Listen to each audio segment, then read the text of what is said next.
পঙ্গুল union যুব সমাজ ফাউন্ডেশনের আজকের এই সভার সম্মানিত সভাপতি জনাব মোহাম্মদ আকরাম হোসেন স্বপন পুলিশ ভাই, মানবিক পুলিশ ভাইকে তার মূল্যবান বক্তব্য রাখার জন্য বিশেষভাবে অনুরোধ করছি।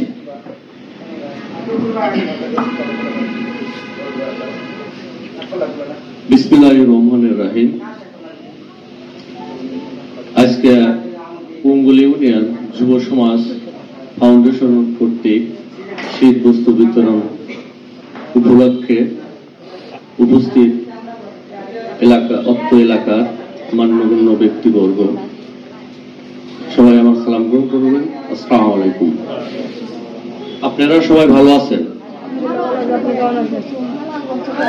আসলে এই প্রতিষ্ঠানটা আমার ছোট ভাই আমাকে করে দিছে যে ভাই আপনি পঙ্গুল ইউনিয়ন যুব সমাজ ফাউন্ডেশন এই উদ্যোগে আমরা প্রতি বছর যাই 2-4টা প্রোগ্রাম করি, এই ফাউন্ডেশন থেকে করলে আমরা অত্র এলাকায় কম বেশি নজর দিতে পারবো। এই হিসাব করেই কিন্তু এই ফাউন্ডেশনটা করা, কথা বুঝতে পারছেন? আর এখানে আসলে আমি কিন্তু পরের ভরসায় কোনো কাজ করি না, আমি কাজ করি হলো আমার নিজের ভরসা এবং আমার ছোট ভাইয়ের ভরসায়। তাই আমি কিন্তু শুধু এই কাজটা নিয়েই কিন্তু আমি নেই, আরো যেরকম ইসলামিক কাজ করি আপনারা জানেন। তারপরে বিভিন্ন প্রোগ্রামে আমাকে দাওয়াত করে, ওখানে আমাকে যেতে হয়, ওখানে কিছু ডোনার দিতে হয়। সব জায়গাতেই আমার কম বেশি টাকা পয়সা দিতে হয়। আমার ছোট ভাই আমাকে হেল্প করে বলেই আমি এত দূর আসতে পারছি, না হলে তো আমার পক্ষে সম্ভব না। আমি একটা ছোট চাকরি করি। আমার ভাই হলো মূলত হলো মেইন, যার শক্তিতে আমি কিন্তু এত দূর দৌড়াচ্ছি। হয়তো বা আজকে সে উপস্থিত হতে পারে নাই তার একটা বিশেষ কাজের জন্য। যাই হোক, আমি এই পঙ্গুলিতে আমি প্রতিনিয়ত চেষ্টা করব আপনাদের কিছু দেওয়ার জন্য।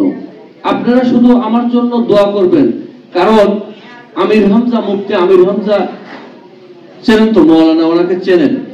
উনি আমার একটা কথা বলছিল যে ভাই সৎ পথে উপার্জন করলে তার বরকত আছে। সেই 19 সালে আমাকে বলছিল, যে সময় আমার নিজ গ্রামে মাহফিল করছিলাম, ভাই কিভাবে সৎ পথে উপার্জন করলে তার বরকত আছে এবং সেটা আমার একটা ফজিলত কি সেটা আমাকে বলেন। সে আমাকে বলছিল যে একটা টেলিভিশন কেনার জন্য ওয়ালটন শোরুমে 2 জন ব্যক্তি গেছে। 2 জন ব্যক্তি গেছে, একই মডেল টেলিভিশন তার পছন্দ হয়েছে। তো তারা 2 জন তর্ক লাগাইছে, একটা টেলিভিশন নিয়ে 2 জন তর্ক লাগাইছে যে আমি নেব এটা, আর একজন বলতেছে যে আমি নেব। তখন ম্যানেজার দূর থেকে শুনতে পারে, বলতেছে যে ভাই আপনারা তর্ক করেন কেন? তো বলতেছে যে টেলিভিশনটা আমার পছন্দ হয়েছে, উনি বলতেছে যে আমার পছন্দ হয়েছে। তো বলে হ্যাঁ, তো তর্কের কিছু নাই, আমার গোদামে আরো এই মডেলের টেলিভিশন আছে, তারপরে টেনশন করেন না, আমি এখানে স্যাম্পল হিসেবে একটা টেলিভিশন রাখছি, তো গোদাম থেকে বের করে আপনাদেরকে একই মডেল টেলিভিশন দিয়ে দেবো, সমস্যা নাই। তো ওনারা 2 জন 2টা টেলিভিশন, একই মডেল টেলিভিশন নিয়ে গেছে। বাড়িতে যাওয়ার পরে কিছুদিন পরে একটা টেলিভিশন নষ্ট হয়ে গেছে। ওয়ালটন শোরুমে এসে বলতেছে যে ভাই আপনি টেলিভিশন দিলেন, আমার টেলিভিশনটা নষ্ট হয়ে গেল, এর কারণটা কি? বলল যে ভাই হতেই পারে, ইলেকট্রিক জিনিস নষ্ট হয়ে যেতে পারে। তখন বলতেছে যে তাহলে উপায় কি? কয় আপনার 6 মাসের গ্যারান্টি আছে, এই গ্যারান্টি আছে বলে 6 মাসের মধ্যে নষ্ট হয়েছে, আমি সেরে দিতে পারবো।